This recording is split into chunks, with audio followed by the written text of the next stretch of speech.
Varshini, I can see you there, and I can see that you are standing in a place there's heavy winds and rainfall where you are. And it, of course, it kind of shows early signs of the landfall, which you can expect in a few hours' time. But if you could take our viewers through how many people have been evacuated, where they have been shifted to, and we also know that the CM M.K. Stalin has been inspecting the cyclone-hit areas.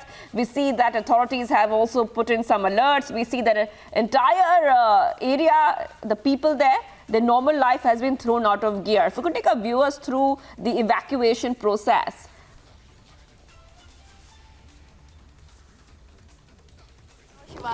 In Tamil Nadu, if you see, Chief Minister M.K. Stalin himself has come to the places which is most affected, and along with him the ministers are also there taking cognizance of how much damage has been made and what kind of relief has to be immediately provided for the people who have been stuck there. Evacuation process has been going on from Sunday night in Tamil Nadu, and power cuts have also been reported. There is massive power cut throughout the city of Chennai and districts like Chengalpet and Kanchipuram and Tiruvallur, which are adjoining and also receiving extremely heavy rainfalls.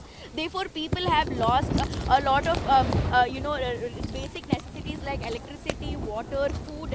Everything has been difficult. Therefore, wherever there is flooding, NDRF teams are immediately moving along with boats to rescue these people and move them and shift them to the relief camps set up by the Tamil Nadu government.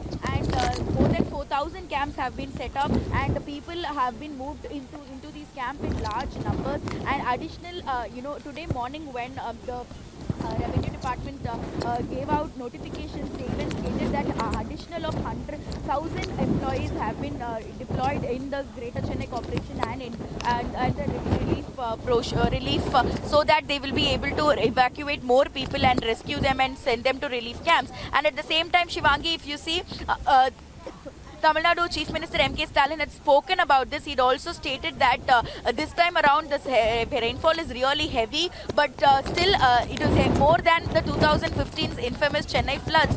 Therefore, the damages are still less is what he's stating. He's stating that this time, since the Tamil Nadu government has done around 4,000 crore worth stormwater drain projects, they've been able to quickly remove the water and drain it out is what he's essentially stating. But from the pictures and the videos that we are seeing from the ground in Tamil Nadu, the situation is definitely entirely different. People are suffering. There's water everywhere. Most of the important roads are inundated. 10 subways have been closed.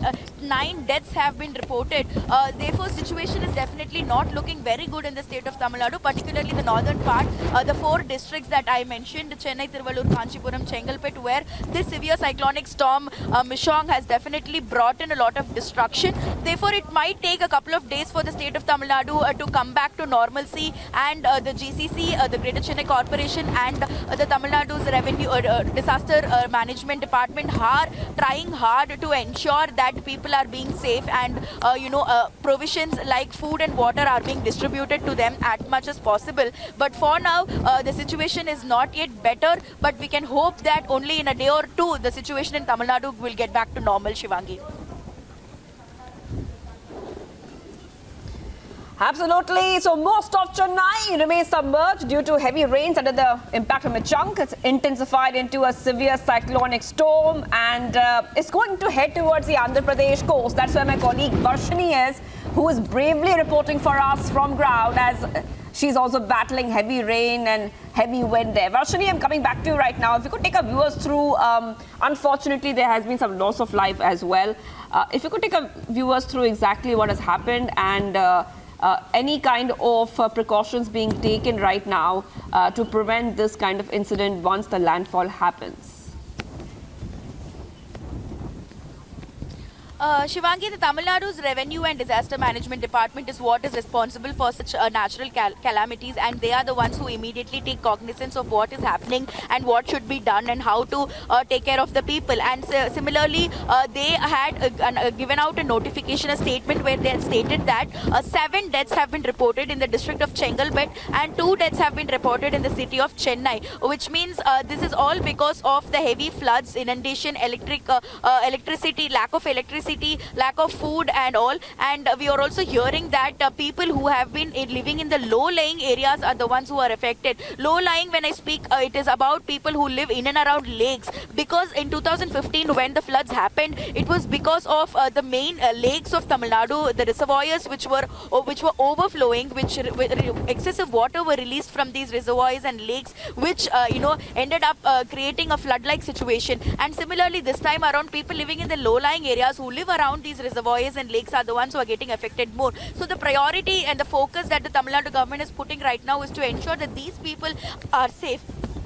And the Chembarambakkam lake is one of the most important lake of Tamil Nadu, and that also comes under the Chengalpet district, which is why it is making it more difficult. Here, if you can see, there are extremely high tides, Shivangi. This is not how a beach usually looks, as we all know. There are extremely high tides that we can see, and even far from the shore, we can see a lot of tides arising very highly. And at the same time, these winds are blowing so fast. There's very extremely strong blowing of winds that is ongoing, which is really making it difficult for even a human being to stand here.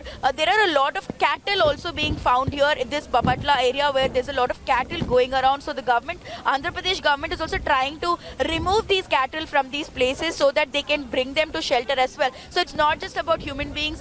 The government is trying to ensure that these cattle are also being evacuated. But like, you can take a look at these trees. They are swaying so heavily. It is the situation is only going to get worse as the cyclone Michaung nears the Bapatla coast. Right now, it is at around 70 kilometers from here. It is situated in the ocean, and it is moving at a speed of 6 kilometers per hour, and it is expected to make landfall at the coast of Andhra Pradesh in a couple of hours. Shivangi, back to you. All right, thank you so much, Varshini, for getting us all the details. Varshini, please stay safe. We know that heavy winds and rainfall where you are, and in just a short while, few hours from now, viewers, where Varshini is, Andhra Pradesh coast, we will see there will be a landfall of Cyclone Michaung. Not only that, Chennai is completely submerged, and authorities have put every plan in place to make sure there's minimal damage.